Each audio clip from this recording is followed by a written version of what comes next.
지혜님도 패션에 대해 조예가 굉장히 깊으시고 또 무신사에 대해서 많이 취재를 하셨는데 혹시 약점이나 한계점이 있나요? 취재팀장으로서 딱 보기에.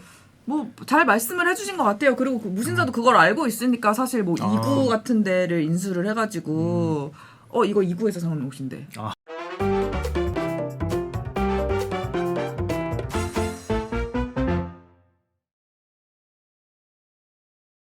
고품격 테크 방송. 아웃스탠딩 쇼. 안녕하세요. 아웃스탠딩의 최용식. 정지혜입니다. 예, 저희 방송은요, 출근하면서 들어도 좋고요, 점심 먹으면서 들어도 좋고요, 야근하면서 들어도 좋고요, 그리고 무엇보다도 쉬는 날 멍 때리면서 듣기에도 너무 좋은 방송, 바로 저희 아스쇼입니다. 많은 시청을 부탁드리면서요, 제가 오늘 방송 시작을 하기 전에 여러분에게 꼭 소개드리고 싶은 서비스가 하나 있어서 말씀을 드리려고 합니다. 정말 그 무엇보다도 스타트업 대표님들에게 너무도 도움이 될 만한 그 플랫폼, 50만 명 이상의 전문가가 모여있는 프리랜서 중개 플랫폼, 어디죠? 바로 크몽이죠. 크몽. 예. 크몽은 워낙 많은 분들이 사용을 해보셨을 것 같은데요. 정말 앱 개발부터 웹사이트 제작, 뭐 홍보 영상 제작, 로고 디자인, 그리고 아주 단순한 뭐 PPT 제작까지 정말 다양한 무려 700가지가 넘는 카테고리의 전문가들이 정말 크몽에서 만나볼 수 있다고 하더라고요. 근데 이제 저도 이전에 뭐 일을 맡겨봐서 알지만 사실 일을 맡기려고 해도 막상 정말 잘하는 분 찾기가 너무너무 어려운데, 크몽에서는 사실 그 다양한 카테고리의 전문가들이 어떤 포트폴리오를 가지고 있으며 이분과 일을 해서 어땠다라는 평까지 다 볼 수가 있기 때문에 굉장히 시간을 줄이면서도 정말 신뢰감이 높은 많은 인재들을 만날 수 있는 플랫폼이라고 자신 있게 말씀을 드릴 수 있을 것 같습니다. 그래서 후기랑 별점까지 꼼꼼하게 볼 수 있는 이 크몽에서 정말 많은 인재들 찾아가시면 좋을 것 같고요. 무엇보다도 지금 회원가입을 하시면 10만 원의 쿠폰팩을 받을 수 있다고 합니다. 그러니까 얼른 크몽 검색해 보시고 회원가입도 지금 당장 하시길 바랍니다. 그래서 뭐 여기 첨언을 하자면 뭐 해보시죠. 수많은 경영의 대가들이 이런 이야기를 하거든요. 뭘까? 그 핵심 역량은 내재화하고 예. 나머지는 모두 다 아웃소싱 해라. 그게 이제 최고의 효율을 낼 수 있다라고 네. 이야기를 하는데, 정말 모든 스타트업 회사들은 저마다 그 핵심 과제들이 있잖아요. 맞아요. 거기에 그 인하우스 리소스를 다 집중하시고 나머지는 정말 괜찮은 그 외부 인력과 협업을 하는 게 맞습니다. 저는 최고의 성과를 내는 길이라고 생각을 합니다. 그런 맞아요. 측면에서 크몽을 꼭 한번 그 뭐랄까 사용해 보시면 저는 굉장히 큰 도움이 될 거라고 확신을 합니다. 맞습니다. 예. 그렇다면 저희 이제 오늘 이야기해볼 주제가 무엇인가요? 네, 오늘 주제는 패션 커머스 3인방이죠. 그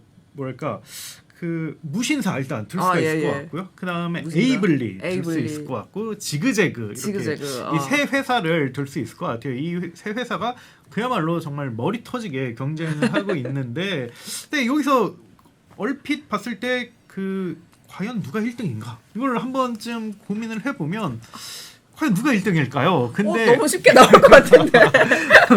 딱 나오긴 하지만 오늘 흥미로운 주제는 좀 이들 회사를 다루면서 흥미롭게도 MAU 매출액 영업이익이 다 다르다. 순위가 다르다는 건가요? 그렇죠. 네. 그래서 뭐 딱 누군가가 뭐 그래도 가장 돋보이는 존재감을 보이긴 해요, 사실은. 하지만 다른 회사들로 절대로 만만하지가 않다. 그거는 인정합니다. 예, 바뀔 수가 있다라는 거를 보여준다고 생각을 합니다. 그래서 오늘은 좀 패션 커머스 업계 시장 분위기에 대해서 전반적으로 조망을 해보고자 하고요. 그래서 좀 앞서 이야기한 MAU 매출액 영업이익에 대해서 좀 이야기를 나누면서 좀 이들이 얼마나 성취를 하고 있는지 이거에 대해서 좀 더 깊게 이야기를 나누려고 합니다. 그래서 뭐 한 가지 기준만 다루면 뭐 어떻게 보면 심플하게 이해는 되지만 근데 대신에 깊게 이해는 못한다고 생각을 해요. 그래서 저희는 이런 여러 가지 기준을 다루면서 그 업계에 대해서 잘 그 이야기를 나눠보도록 하겠습니다. 그래서 오늘 그 이 재미있는 주제를 누가 설명을 해주시냐? 바로 저희의 정말 그 슈퍼파파 기자인 정민 기자가 나와서 이야기를 할 예정입니다. 간단하게 인사해 주시죠. 네, 시청자 여러분들 안녕하십니까? 슈퍼파파 기자 정혜민입니다. 그래서 정말 되게 다재다능하세요 저희. 아 요즘 폼 장난 아니죠. 네, 일단은 무섭게 올라오고 있죠. 기본적으로 글 잘 쓰고 취재도 잘하시는데 네. 근데 그 외에도 정말 방송감도 굉장히 좋으시고 아니요. 딕션도 굉장히 좋으시고 맞아요. 뭐 영상에 대한 깊은 이해도 네. 가지시고 그래서 못하는 게 하나 있어요. 뭐죠? 욕을 못합니다. 아 그렇군요. 욕을 못해서 못하는 거 하나 더 있어요. 뭐죠? 뒷담화를 못하세요. 아 맞아. 그러니까 저는 잘하는데 저하고 다르게 그래서 얘기하다 보면 제가 악인이 되어서 반성을 하게 됩니다. 예, 저는 한 가지 못하는 게 저는 종교를 못합니다. 예, 근데 이분은 이제 크리스찬으로서 굉장히 되게 바른 생활 사나이거든요. 네, 인정합니다. 평소에 굉장히 존경하고 좋아하는 그런 예. 분입니다. 예. 그래서 오늘 이 슈퍼 파파 기자와 함께 얘기를 나눠보려고 하는데 첫 번째 질문은 제가 드릴게요. 일단은 사실 방금 이야기했던 무신사, 에이블리 그리고 지그재그 이 세 개 플랫폼 모르시는 분들은 없겠지만 그래도 간략하게 소개를 부탁드립니다. 네, 국내 패션 커머스를 대표하는 기업들이라고 그치. 말씀드릴 수 있을 것 같아요. 그리고 온라인으로 옷을 뭐 구매하시는 경험이 다들 있으실 텐데요. 있으시다면 또 한 번쯤은 누구나 들어봤을 법한 그런 대형 플랫폼이죠. 세 개 플랫폼 모두 수백만 MAU를 기록하고 있고 또 1,000억 원대 매출을 올리고 있기도 하고 이런 숫자만 봐도 굉장히 대형 플랫폼이다. 이렇게 알 수 있는 그런 플랫폼들이고요. 차이가 있다면 무신사 같은 경우는 남성들이 주로 많이 쓰는, 물론 여성분들도 쓰시고 네네. 여성 제품도 있지만 주로 남성 제품들이 많은, 남성 이용자가 많은 플랫폼이라는 점, 그리고 에이블리와 지그재그는 비교적 여성분들이 좀 많이 쓰시는 그런 플랫폼이라는 점이 좀 차이라고 볼 수 있을 것 같아요. 흥미로운 건 앞서 언급해 주신 것처럼 MAU 순위랑 매출 순위랑 영업이익 순위가 달라요. 뭐 일반적으로 그냥 가볍게 생각해 보면은 손님이 많이 오면 MAU가 높으면 매출도 크고 영업이익도 그만큼 많이 남기는 거 아닌가 이렇게 생각하실 수 있는데 이들의 MAU로 순위를 매출로 영업이익으로 순위를 나열해 보면 이 세 개 항목이 순위가 다 달라요. 그래서 이게 왜 이렇게 좀 차이가 있는 걸까? 이것을 좀 이유를 살펴보면은 그 이면에는 좀 여러 가지 정보들이 좀 숨어 있거든요. 그래서 오늘은 그 이유를 한번 살펴보려고 하고요. 본격적인 이야기를 우리가 나누기 이전에 앞서서 좀 말씀드리고 싶은 것이 있는데 이번 순위는 지난해를 기준으로 2022년도. 네, 2022년도의 데이터를 가지고 정리한 것이라는 점 말씀드리고 싶어요. 왜냐하면 가장 최근 데이터이면서 동일한 기간의 데이터로 비교를 해야 하잖아요. 이들 기업의 가장 온전한 실적, 매출, 영업이익이라는 것이 지난해 재무제표가 가장 완벽하고 확실하기 때문에 지난해의 매출과 영업이익을 그리고 같은 기간의 MAU를 가지고 이번 아이템을 좀 준비했다라는 점 시청자 여러분들께서도 참조해 주시면 좋을 것 같습니다. 좋습니다. 듣기만 해도 굉장히 흥미로울 것 네. 같은데요. 그러면 본격적으로 순위가 어떻게 엇갈리는지 어떻게 정해지는지 한번 이야기를 나눠보겠습니다. 먼저 MAU 뭐 이게 월간 순 방문자 수의 맞습니다. 값자죠. 예, 좀 MAU 순위부터 한번 확인해 주시면 좋을 것 같습니다. 네, 지난해 12월 MAU 순위를 살펴보면요. 1위는 에이블리, 2위는 무신사, 3위는 지그재그입니다. 구체적인 숫자를 보면 에이블리가 상당히 많이 앞서 있어요. 1위인 에이블리가 672만이고 무신사가 430만, 지그재그가 369만이거든요. 그러니까 지그재그가 300, 무신사가 400인데 에이블리는 600으로 아주 670만이 넘으니까요. 상당한데요? 상당히 높은 압도적인 1위라고 할 수 있고요. 이게 어느 정도냐면 종합 플랫폼인 쿠팡, 11번가, 지마켓 이런 데 이어서 4위 정도의 수준이거든요. 그리고 이용자 체류 시간을 보아도 에이블리가 상당히 선전하고 있다는 걸 확인할 수 있어요. 지난해 포브스 코리아가 발표한 통계 자료를 한번 살펴보면 에이블리의 하루 이용 시간이 12.35분이더라고요. 그러니까 이게 어느 정도냐면 무신사가 8분 정도 되고 배달의 민족이 9분여 정도 되거든요. 그리고 오늘의 집이 12.27분이에요. 근데 오늘의 집보다 더 높은 거죠. 오늘의 집은 들어가서 다른 집 인테리어도 구경하고 그쵸, 유명하죠. 그렇게 보고. 소파도 보고 의자도 보고 마음에 드는데 하면 장바구니에 넣고 이렇게 하는 체류 시간이 높은 앱인데 그것보다도 더 높은 상당히 좀 좋은 숫자를 기록하고 있는 것이 바로 에이블리다. 이렇게 볼 수 있습니다. 그렇군요. 그 신기하네요. 근데 에이블리가 왜 이렇게 MAU가 잘 나오나요?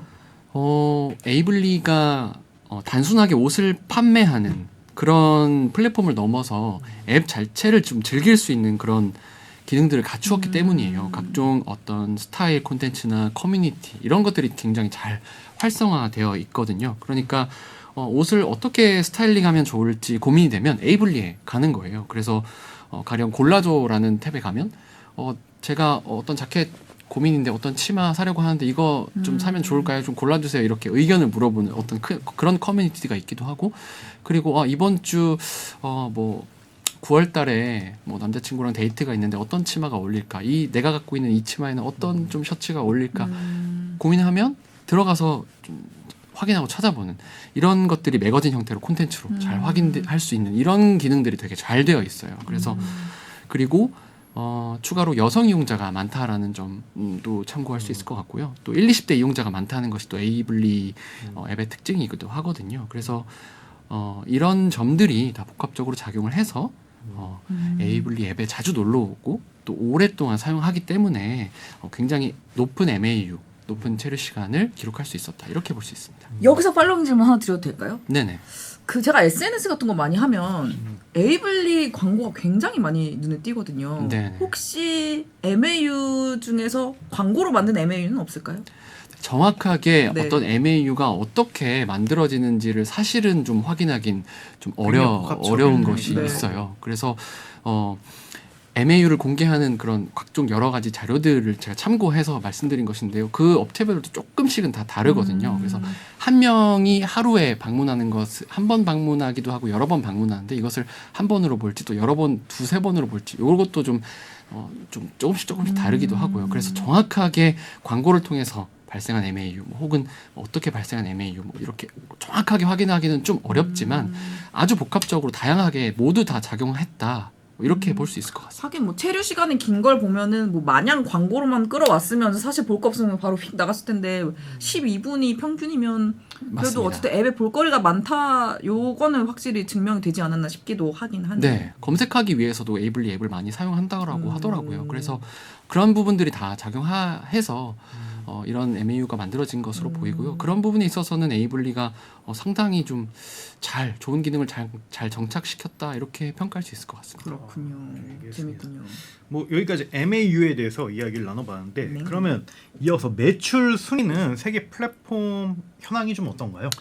네, 매출 순위를 좀 살펴보면요. 2022년 연간 매출액을 기준으로 순위를 매겨보면 3위부터 말씀드리면 지그재그가 1,018억 원으로 3위고요. 2위는 에이블리 1,785억 원이고요. 1위는 무신사인데요. 무신사의 지난해 매출은 6,452억 원입니다. 와우. 네, 한번 거듭 한 번 더 말씀드리면 요건 개별 재무 제표를 가지고 비교했다는 점 한 번 더 말씀드리고요. 왜냐하면 그 여러 자회사들이 있거든요. 근데 이 플랫폼을 비교하는 것이니까요. 오늘은 개별 재무 제표를 가지고 말씀드린다는 점 참조 부탁드리고요. 그 매출 숫자를 보면 무신사가 상당히 많이 앞서 있는 것을 알 수 있죠. 압도적이네요. 네, 지그재그 1,000억, 뭐 에이블리 1,700억인데 무신사는 6,000억이니까요. 엄청나게 압도적인 1위이죠. 이게 좀 가장 눈에 띄는 점인데 무신사가 매출액이 높다라는 건 아무래도 구매자가 그러니까 이용자가 구매력이 좀 높은 것으로 추정할 수 있는 대목이기도 합니다. MAU가 다소 좀 부족한데도 불구하고 상당히 높으니까요. 그리고 무신사는 온라인 서비스도 하지만 오프라인 매장도 운영을 맞아요. 하거든요. 그런 부분도 좀 같이 이 매출이 잡히고 있다는 점도 고려할 필요가 있고요. 그리고 또 반면에 또 아쉬운 점이 있다면 에이블리는 MAU가 아주 상당히 높았는데 반대로 매출은 좀 적다는 것이 조금 아쉽다. 이렇게 순위를 보면 확인할 수 있습니다. 재밌네요. MAU가 높으면은 매출도 제일 높을 줄 알았는데 사실 그렇지는 않다. 요런 결론이 나온 것 같은데 그럼 여기서 매출 얘기했으니까 영업이익 순위도 궁금하거든요. 네, 영업이익 순위도 한번 살펴보면요. 무신사가 539억 원으로 1위이고요. 2위는 지그재그 마이너스 521억 원이고 3위는 에이블리이고 마이너스 744억 원입니다. 네. 일단 눈에 띄는 것은 무신사의 흑자 경영이라고 아무래도 좀 말씀드릴 수 있을 것 같아요. 영업이익률을 보면 무신사가 8%고 지그재그가 마이너스 51%, 에이블리가 마이너스 42%입니다. 지그재그랑 뭐 에이블리랑 좀 비슷한 수준이고 무신사가 압도적으로 굉장히 높아 보이는데요. 이 수치만 봐도 앞서 살펴본 매출 순위와 같이 무신사가 상당히 선전하고 있음을 확인할 수 있습니다. 동일하게 지그재그랑 에이블리는 좀 상당한 규모의 적자를 좀 내고 있구나 이것을 확인할 수 있고요. 거래액 순위도 좀 같이 살펴봤는데 이것도 좀 비슷해요. 무신사는 3조 원이고요. 지그재그는 1조 3천억 원, 에이블리가 1조 2천억 원으로 추정이 되는데요. 역시 무신사의 선전이 눈에 띄고 지그재그와 에이블리는 1조 원 이상 거래액 1천억 원대 매출에도 적자 경향을 이어가고 있는 것을 이 순위를 통해서 확인할 수 있습니다. 그럼 뭐 결국 정리해서 이야기하자면 MAU는 에이블리가 제일 많고 매출과 영업이익은 무신사가 제일 많더라. 압도적이네요. 이렇게 네. 볼 수가 있는 거죠. 이게 제각각이었으면 더 재밌었을 것 같은데 어쨌든 하나 다르고 두 개는 같군요. 알겠어. 결국 그러면 무신사의 뭐 그 뭐랄까 비즈니스 파워가 되게 압도적이라는 그런 그러네요. 느낌을 받았고 그 아마 결론이 아닌가 싶은데 아무래도 무신사 이용자들이 그만큼 뭐랄까 그 무신사에 돈을 많이 쓰고 있다 이렇게 해석을 할 수가 있는 거죠. 네, 맞습니다. 용식님께서 말씀해주신 것처럼 결국 플랫폼을 성장하게 만드는 건 진짜 구매 전환 사용자가 중요하다는 걸 알 수 있는데요. 하지만 사실상 이 수치를 정확하게 공개할 수 있는 플랫폼은 없을 것 같아요. 그래서 다만 이를 추정할 수 있는 자료가 있어서 좀 가져와 봤는데요. 오픈 서베이가 MZ세대를 대상으로 조사를 해서 발표한 결과가 있어요. 좀 말씀을 드리면 1회 구매 시 지출 비용인데요. 이게 무신사가 8만 8천 원으로 가장 높아요. 그리고 지그재그가 7만 원, 에이블리가 5만 7천 원 수준입니다. 구매 빈도는 무신사가 에이블리 지그재그에 비해서 오히려 좀 낮았어요. 그러니까 이거 설문조사 결과이긴 합니다만 무신사 이용자가 구매력이 좀 다소 높을 것으로 추정할 수 있는 그런 자료라고 볼 수 있겠습니다.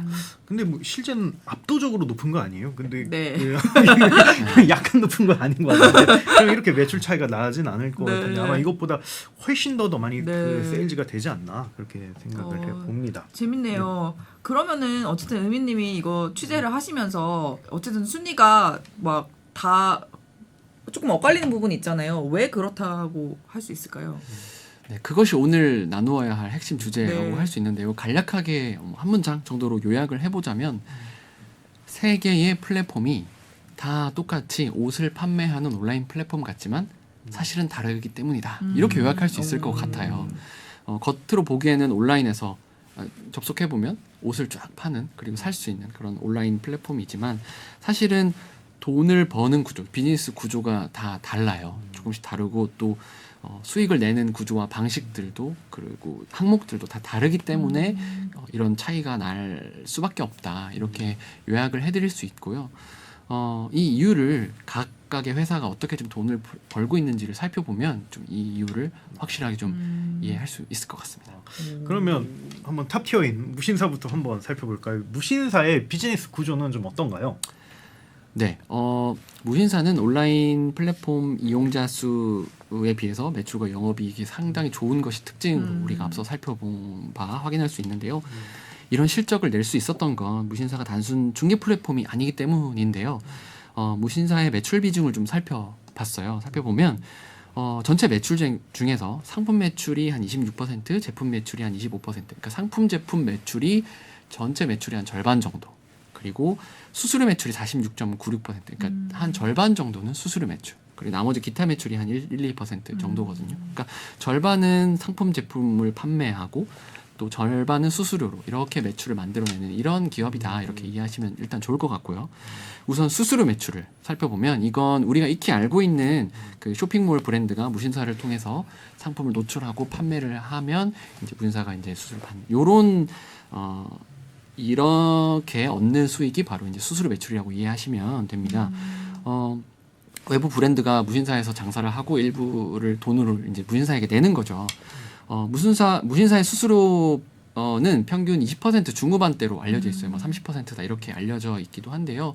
무신사 측에 직접 확인해 본 바에 따르면 20% 중후반대입니다라고 하시더라고요. 그리고 다만 무신사는 마케팅 비용의 98%를 플랫폼이 직접 부담을 하고 있다라고 해요. 그러니까 이게 무슨 말이냐면 무신사에서 할인 행사 쿠폰 발매하잖아요. 뭐 15만 원짜리인데 뭐 이거를 뭐 12만 원에 판매하면 그 일부 할인 금액을 플랫폼이 부담을 해주는 거죠. 그래서 무신사에서 밝히기로는 이제 실질 수수료라는 걸 이제 얘기하거든요. 그래서 무신사 측에 따르면 무신사의 실질 수수료는 12.18%입니다. 라고 말씀을 하시더라고요. 근데 어쨌든 이렇게 매출을 만드는 것이 절반 정도 되고요. 또 절반 정도는 직접 장사를 해서 판매해서 돈을 버는 거예요. 이제 상품 매출이 있고 제품 매출이 각각 절반 정도 되는데 여기서 말하는 상품 매출이라는 것은 상품을 사와서 판매하는 거예요. 제품 매출은 무신사가 직접 그 제조해서 네. 판매하는 거예요. 그러니까 쉽게 말하면 대표적으로 이제 나이키를 예로 들 수 있는데요. 나이키가 대표적이에요. 나이키는 우리 거 니네 판매하고 싶으면 우리 거 사가라고 하거든요. 그러니까 무신사가 그 제품을 사와서 쌓아놓고 이걸 판매하는 거예요. 요게 상품 매출이고요.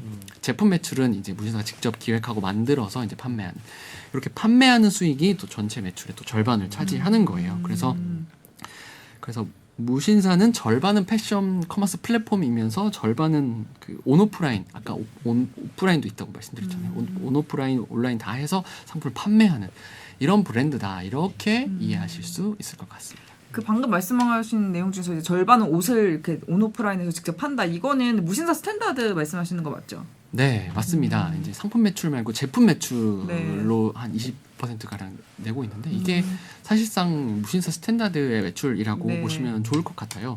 무신사 스탠다드는 무신사가 직접 기획하고 판매하는 그런 제품을 말하는데요. 네. 이걸 업계에서는 좀 아시는 분들 사이에서는 무텐다드라고 하거든요. 네, 줄여서 무텐다드. 네, 무텐다드라고 하면 뭐 조금 아시는 분들은 다 아실 거라고 생각해요. 여기서는 주로 이제 기본템이라고 말하는 그런 아이템들을 판매하거든요. 그리고 무텐다드의 좀 특징이라고 하면 마진율이 좀 낮아요. 그러니까 마진을 좀 적게 남기는 거죠. 그러니까 보통 의류 판매업 기업들 보면 그 되게 한 40% 내외로 매출 원가율을 보이거든요. 그러니까 마진이 굉장히 많이 남아요. 옷이. 원가율이 좀 저렴한 원가는 되게 좀 적은 거죠. 옷을 우리가 비싸게 사도. 네. 근데 무신사 스탠다드 같은 경우는 매출 원가율 70% 정도로 상당히 높은 편이에요. 그러니까 소비자 입장에서는 좋은 거죠. 좀 되게 좋은 옷을 저렴하게 살 수 있으니까요. 근데 여기서 무신사는 어쨌든 마진을 적게 남기고라도 좀 많이 판매하려는 것을 무신사의 이런 태도를 알 수 있고요. 여기서 무신사의 전략을 좀 엿볼 수 있는데요. 기업의 수수료 의존도를 낮추기 위해서 자사 브랜드 제품을 좋고 싸게 판매해서 고객은 늘리면서도 입점한 브랜드에는 영향을 미치지 않게 고객은 많이 늘리고 영향을 미치지 않게 가격이나 디자인 측면에서는 좀 겹치지 않게 이렇게 만드는 거예요. 기본템을 팔거든요. 여기서 말하는 기본템이라고 하면 뭐 무지 티셔츠나 뭐 브랜드 로고 없는 그냥 셔츠, 자켓, 뭐 치노 팬츠 이런 거 기본템을 판매하는 거예요. 그래서 입점 제품 간의 경쟁을 좀 피하려고 좀 노력을 하기도 하고요. 그리고 이것은 거듭 말씀드리는 것처럼 오프라인으로도 사업을 확대해서 판매를 막 일으키고 있어요. 그래서 이런 점을 고려하면 무신사 스탠다드만 놓고 보자면 온라인 플랫폼으로 출발해서 뭐 유니클로나 탑10, 에이세컨즈 같은 스파 브랜드로 좀 성장해 나가고 있는 그런 것을 확인할 수 있습니다. 그래서 사실 뭐 무신사가 뭐 잘 나가는 거는 모든 스타트업이 굉장히 알면서 부러워하는 뭐 그런 것 같아요. 그래서 뭐 아는 많은 대표님들 부럽다 이런 얘기를 많이 그 중에 하는데 용식님도 혹시 그거 있는지. 너무 부럽죠. 너무 존경스럽고 너무 대단하고 네. 그래도 좀 그 이면에 혹시 약점이라든지 한계점은 좀 있을까요? 네, 무신사가 가지고 있는 한계점이라고 하면 우선 무신사 스탠다드가 성장하면 자사몰에 있는 타 제품과의 좀 경쟁을 만들어서 카니발리제이션이 일어날 가능성이 있어요. 무신사 스탠다드가 어쨌든 플랫폼의 자체 PB를 판매하면 항상 이슈가 되긴 했었잖아요. 그렇죠. 근데 그에 비하면 무신사는 다소 그런 이슈들을 좀 이렇게 낮추려고 노력을 많이 하는 편이긴 한데요. 낮추는 방법은 좀 아까도 말씀드린 것처럼 최대한 기본템을 좀 판매하려고 하고 또 많이 노출 플랫폼에서 과도하게 노출한다거나 이러지 않도록 잘 좀 운영을 하고 있는 편이지만 어쨌든 카니발리제이션을 일으킬 수 있는 좀 우려가 있다라는 것들이 한계로 볼 수 있고요. 그리고 무신사 스탠다드가 말씀드린 것처럼 이익률이 낮은 편이에요. 그래서 매출 총액은 늘어도 이익률은 다소 감소할 수 있다는 것도 한계로 볼 수 있고요. 특히 지난해 재무제표를 보니까 재고 자산이 좀 늘었더라고요. 그래서 재고를 좀 잘 털어내는 것이 2023년에 좀 중요할 수도 있겠다 이런 생각이 좀 들기도 했습니다. 아무래도 판매하는데 많이 만들어서 쌓아놓고 왜냐하면 이거를 오늘 기획해서 바로 내일 판매하는 게 아니라 몇 달 전에, 수개월 전에 올 겨울 트렌드를 지금부터 이제 준비해야 되잖아요. 그러니까 미리 예측하고 이제 잘 준비해야 되는데 그래서 패션업이 어려운 것 같아요. 잘 안 되면 좀 시장의 어떤 그런 트렌드에 잘 안 되면 재고 쌓이고 이것은 고스란히 좀 피해로 남으니까요. 이것들을 잘 컨트롤하는 것이 앞으로는 무신사가 잘 해야 될 과제로 볼 수 있고요. 그래서 무신사가 앞으로 또 해결해야 될 과제가 또 있다면 남성 제품 의존도가 또 높다라는 점도 좀 말씀드리고 싶어요. 아무래도 전체 패션업 중에 차지하는 비중을 보면 여성들이 차지하는 비중이 업계 관계자분들에 따르면 한 70%다 이렇게 말씀하시더라고요. 그러니까 남성을 뛰어넘어서 여성 시장에도 좀 진출해야 된다라는, 남성 시장은 좀 한계가 있는 거 아니야? 이런 지적을 받기도 하거든요. 그런 것들도 뛰어넘어야 되는 것이 무신사의 숙제이기도 하고요. 그리고 온라인이라는 것도 시장에 좀 어쨌든 어느 정도 한계가 있잖아요. 그러니까 오프라인에서도 여전히 패션업은 많이 성행을 하고 있으니까요. 그래서 오프라인 시장으로도 성공적으로 진출하는 것이 무신사의 어떤 큰 과제 중에 하나다 이렇게 볼 수 있을 것 같습니다.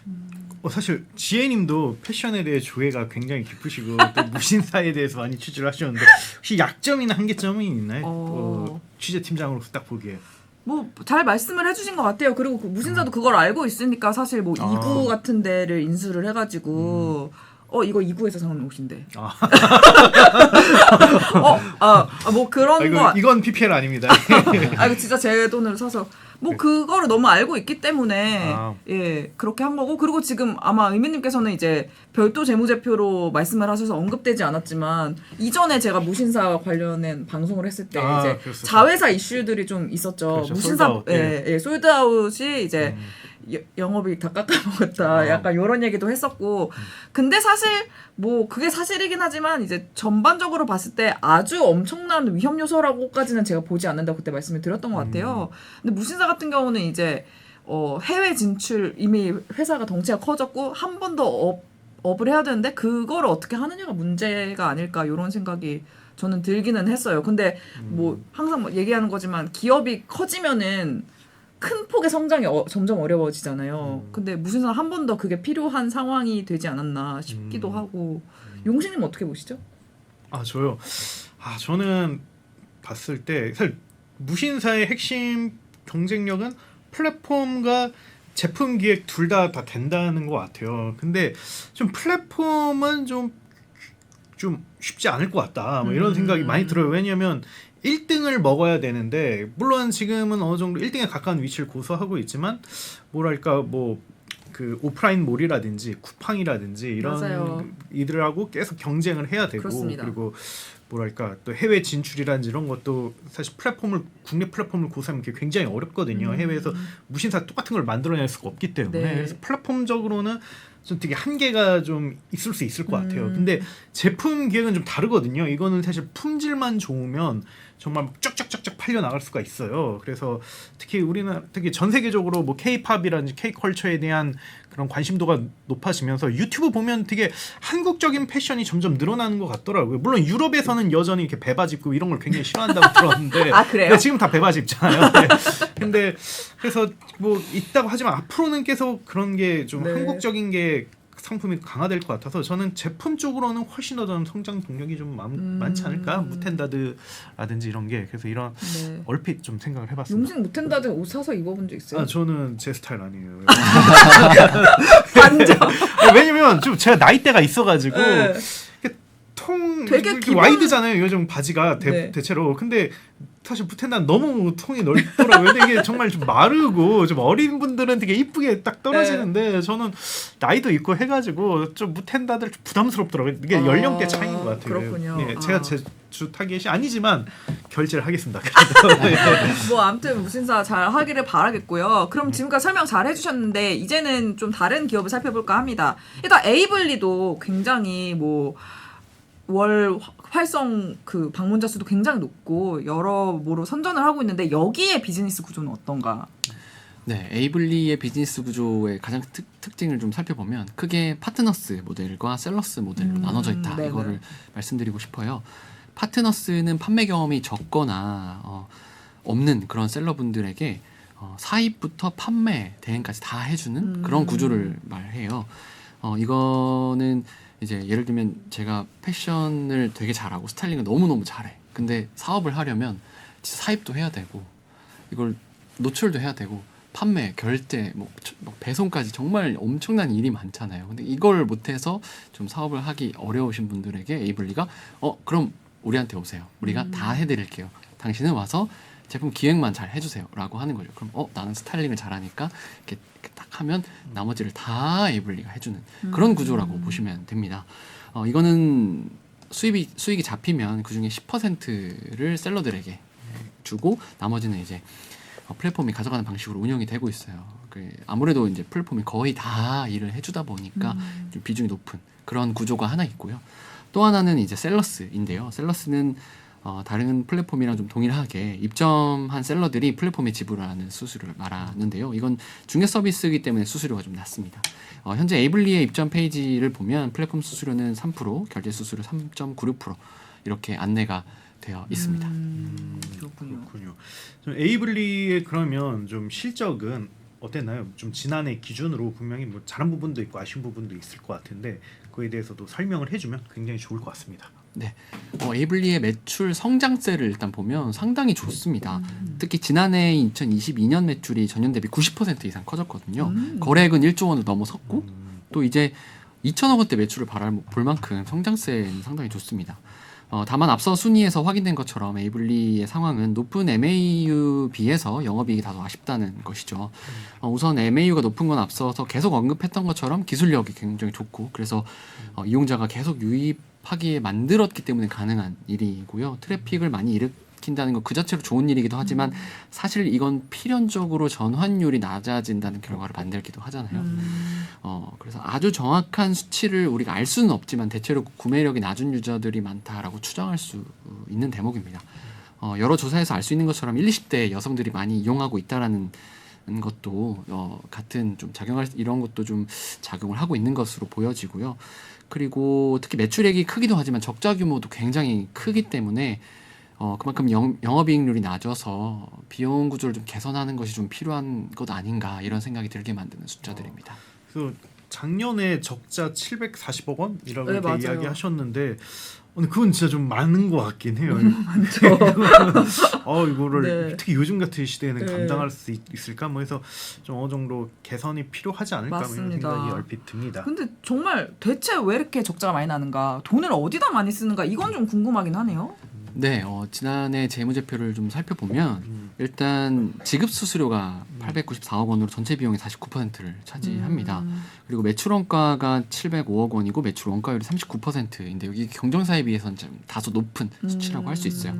그리고 여기에 광고 선전비가 한 400억 가량 되고 급여가 또 한 200억 가량 돼요. 이것을 보면 좀 분석하자면 기자적으로 분석을 하자면 시장 경쟁이 좀 심함에 따라서 고급 인력을 대거 채용하고 마케팅에 좀 많은 비용을 썼다 이렇게 좀 분석을 할 수 있을 것 같아요. 경쟁에서 살아남기 위해서 적자 규모를 좀 감수하고 공격적으로 사업을 전개하는 좀 모습들을 우리가 스타트업에서 많이 볼 수 있잖아요. 에이블리도 딱 그 모습이다 이렇게 볼 수 있을 것 같고요.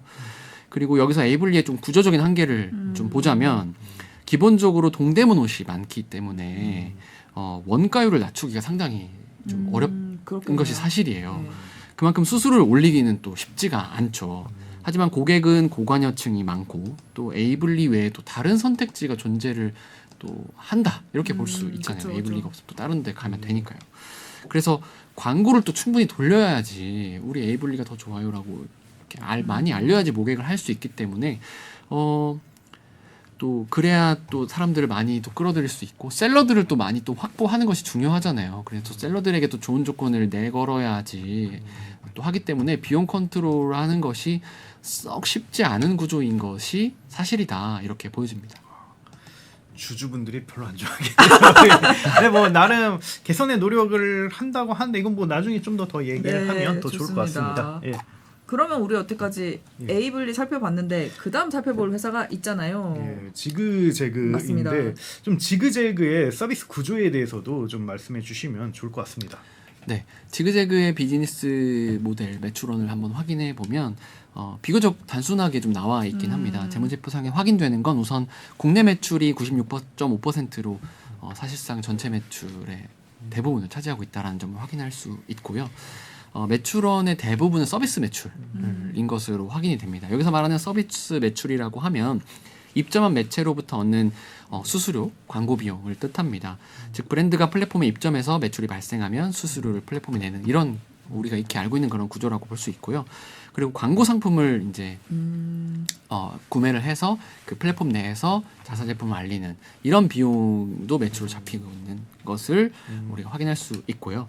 그리고 2019년에 지그재그가 제트결제 시스템을 도입했거든요. 그렇죠. 그래서 이걸 통해서 판매된 상품의 매출에서 나오는 수수료도 일부 매출액에 포함되고 있습니다. 그리고 잭잭메이트라는 구조가 또 존재하기도 하는데 이게 뭐냐면 에이블리의 파트너스랑 비슷해요. 의류 샘플 구매부터 판매, 배송, CS 전 과정을 플랫폼이 다 책임져 주는 거거든요. 이것도 하나의 또 매출원으로 좀 잡혀 있습니다. 이것이 전체 지그재그의 사업 구조라고 보시면 될 것 같고요. 이런 전체적인 것들을 통해서 지그재그는 매출을 올리고 있습니다. 그러면 지그재그의 성장세 자체는 어때요? 최근 성장세, 최근 3년간 매출 성장세를 보면 지그재그도 아주 상당히 좋습니다. 매출이 2020년에 300억, 2021년에 650억, 2022년 작년에 1000억 원이었으니까요. 좋네요. 300억, 650억, 1000억 원. 굉장히 많이 잘 성장했죠. 그리고 지그재그 역시 지난해 거래액이 1조 원을 넘겼거든요. 그러니까 분위기가 뭐 나쁘지 않다. 이렇게 볼 수 있겠죠. 다만 앞서 알 수 있는 것처럼 매출액에 비해서 적자폭이 굉장히 큰 것도 사실입니다. 그래서 비용적인 부분을 어디에 돈을 많이 썼나 좀 살펴보면 지난해 지그재그의 전체 비용 규모는 1,537억 원인데요. 가장 큰 비중을 차지하는 건 지급 수수료가 47% 거의 절반이고 광고 선전비 그리고 급여 이렇게 세 가지를 꼽을 수 있습니다. 수수료가 가장 절반 정도 차지할 만큼 가장 크고 지난해 매출액이 1,000억 원이었는데 그 수수료가 그 700억 원이니까 거의 70% 가량 상당히 많이 좀 소비하는 거죠. 그래서 거래액과 매출액에 대비해서 아무래도 수수료가 이렇게 부담이 크다 보니까 영업이익률이 좀 낮을 수밖에 없습니다. 그리고 역시 좀 이것을 기자적으로 분석하자면 동일하게 시장 경쟁이 심화해서 고급 인력을 채용하고 마케팅 비용도 많이 써서 비용이 상당히 무겁다. 그래서 이런 무거운 구조를 좀 떠안고 경쟁에서 살아남기 위해서 적자를 좀 떠안고 공격적으로 사업을 좀 하고 있다. 이런 과정이다. 이렇게 분석할 수 있습니다. 그렇군요.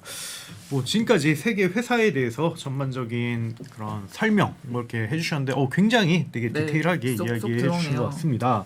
그러면 앞으로가 이제 중요할 것 같은데 중요하지. 좀 올해 상반기에 물론 이들이 아마 실적은 발표를 하지 않았을 것 같긴 해요. 네, 근데 맞아요. 그래도 뭔가 여러 가지 지표라든지 뉴스를 알렸을 것 같은데 좀 한번 그 분위기가 어떤지 좀 이야기해 주시면 좋을 것 같습니다.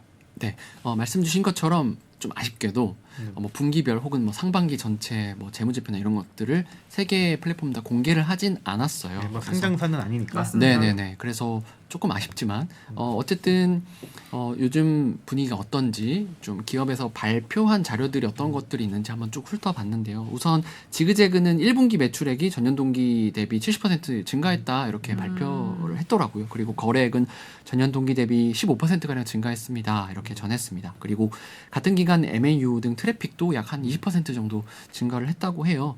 그리고 하반기 흑자 전환이 좀 가시화되고 있다. 이런 좀 긍정적인 신호가 많다. 이런 소식을 지그재그 측은 좀 공개를 했습니다. 그리고 무신사 같은 경우는 좀 동일하게 전반기, 상반기 실적을 발표하진 않았지만 서비스 중 일부인 전문가 서비스 무신사 아울렛의 올해 상반기 누적 거래액이 지난해 같은 기간보다 200% 이상 늘었다. 이런 소식을 전해주시기도 했고요. 그리고 에이블리 같은 경우는 상반기에 흑자 전환에 성공했다. 이런 소식을 굉장히 좋은 소식을 전해주시기도 했습니다. 아니 진짜 안 그래도 제가 이유스 뭐 말씀하실 거 있어요? 뭐 먼저 네. 말씀드리자면 일단은 상반기 흑자 전환은 되게 유의미한 소식인 것 같고요. 근데 그 전에 있는 소식들은 약간 이건 필터링해서 들을 필요가 있습니다. 뭐 예를 들면 뭐 중요하죠. 전년 대비 얼마 성장했다 뭐 이런 것들은 사실은 왜냐하면 가장 좋은 거 가장 나쁜 걸 비교하면 굉장히 높게 나올 수가 있거든요. 그렇죠. 그래서 물론 당연히 저는 거짓말은 아니라고 생각을 아니죠. 하고요. 예. 사실이겠지만 근데 이게 현실을 100% 반영하진 않는다. 가장 정확한 거는 숫자로 보여주는 게 가장 정확하고 차라리 뭐 상반기 흑자 전환했다 이런 거는 되게 유의미한 그 소식일 수 있습니다. 그래서 좀 독자분들이나 시청자분들도 보실 때 뭐 이렇게 참조해 주셨으면 좋겠고 기업들도 웬만하면 좀 숫자로 좀 네, 숫자로 얘기해 주세요. 해주시면 네. 더 훨씬 더 좋다. 뭐 아예 우리 1분기 매출 얼마입니다. 이거 얘기하면 네. 좋은데 물론 이제 그것도 쉽지는 않은 건 또 이해하고 있습니다. 근데 어쨌든 좀 균형적인 시각으로 이렇게 한번 얘기를 해봤습니다. 저도 약간은 크리티컬한 얘기는 해도 될까요? 어. 아니 제가 그 에이블리 상반기 흑자 전환했다는 뉴스를 저도 봤어요. 어. 아 근데 제가 원래 성향이 그래서 그런지 정말? 진짜? 그럴 수가 있나라는 생각이 죄송한데 먼저 들었어요. 그래서 이거에 대해서 좀 여쭤보고 싶었거든요. 그래서 득달같이 달려들어서 여쭤보는 건데 이거 진짜인가요? 뭐죠? 어떻게 된 거죠? 네. 일단 상당히 좋은 소식이라서 그렇죠. 좋은 소식이긴 저도 하죠. 예. 네, 관심을 갖고 이렇게 지켜봤는데요.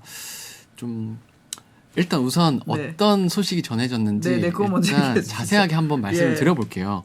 시청자분 여러분들 위해서 네. 우선 에이블리 공개한 자료에 따르면 올해 3월에 월간 BEP를 넘겼고 매월 영업이익이 그다음부터 2배씩 증가해서 이후 4개월 연속 흑자를 냈다 이렇게 밝혔어요. 그리고 이것이 비용 축소를 해서 만들어낸 단기적인 성과가 아닌 거래액과 매출 성장을 동반한 지속 가능한 흑자다. 그리고 상반기 매출은 전년 동기 대비 60%가량 증가하고 거래액은 40% 성장했다. 입점 마켓 5만 개 월간 사용자 수 MAU죠. 700만, 1,100만 회원수를 기록했다. 이렇게 밝혔습니다. 다만 저 역시 좀 아쉬운 점이 좀 이거를 자세하게 네. 살펴보고 좀 아쉬운 점이 여기 약간 여기 끝에 약간 가려운데 이런 생각이 좀 들긴 하더라고요. 훌륭하게 소신 발언하시죠. 네네. 좀 아쉬운 점이 무엇인가요? 네.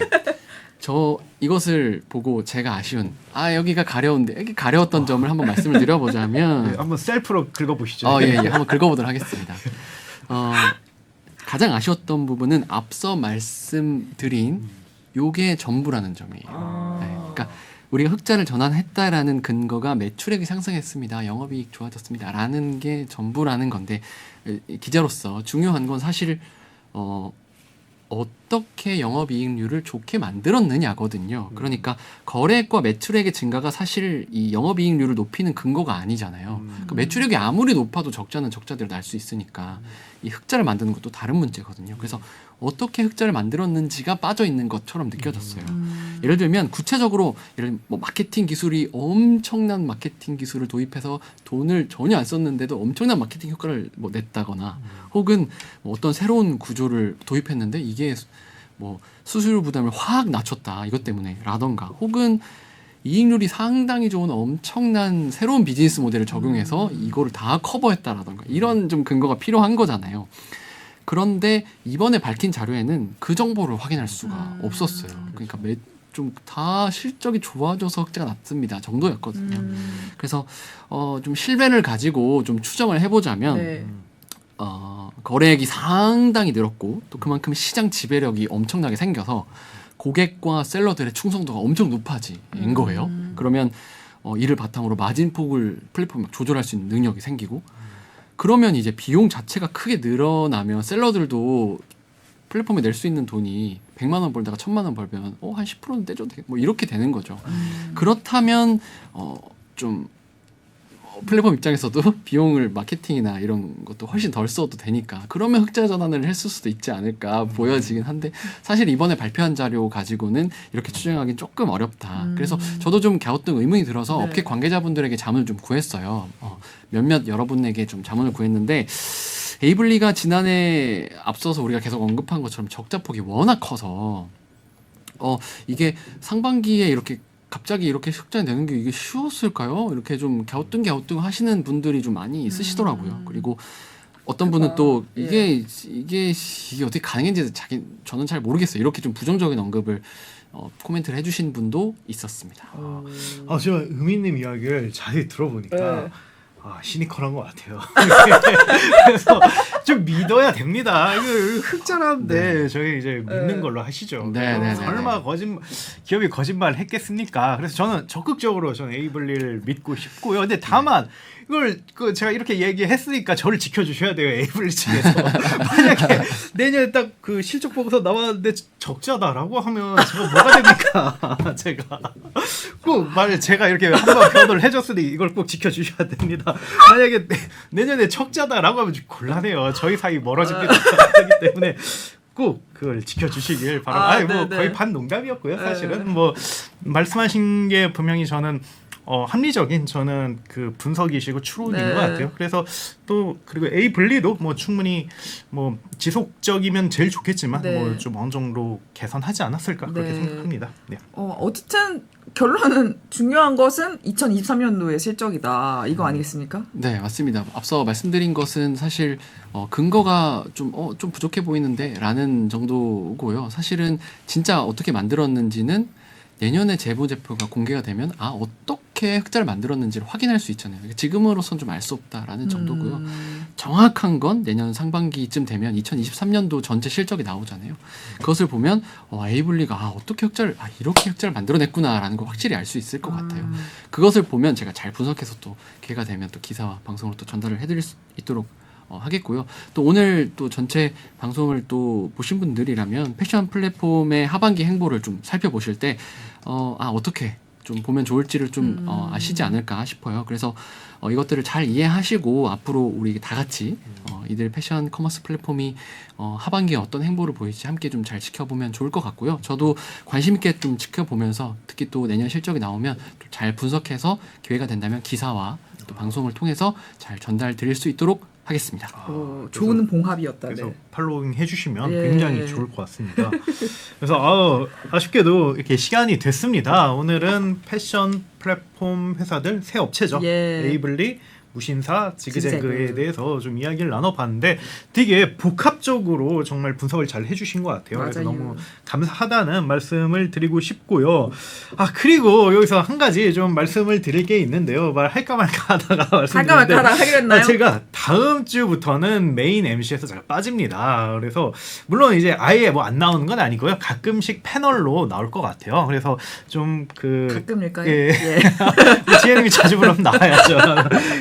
말씀드리고 싶고요. 뭐 다른 이유는 없습니다. 사실 제 원래 직책은 대표이고 또 사업에 더 집중을 해야 되는 게 제 원래 그 본업이라고 생각을 해요. 그리고 또 지금 저희 기자들이 수준이 너무 많이 올라오고 제가 도저히 이제 쫓을 수가 없어요. 이제 옛날에는 어떻게든 쫓아봤는데 지금은 감히 제가 또 범접할 수 없는 수준이 다 돼가지고 저는 이 비즈니스에 집중하는 게 맞다라고 생각을 합니다. 그래서 뭐 정말 아웃스탠딩은 지난 1년 동안 굉장히 활동성이 많이 생겼다고 생각을 해요. 아마 그 독자분들이나 시청자분들도 굉장히 체감하실 거라고 생각을 하고요. 앞으로 이 활동성이라든지 역동성이 더더더 커질 거다. 저는 집중하는 게 맞을 것 같아서 아마 오늘까지만 MC를 할 것 같습니다. 그래서 좀 앞으로 뭐 패널로서 모습을 가끔씩 보여드린다 이 말 드리고 싶고요.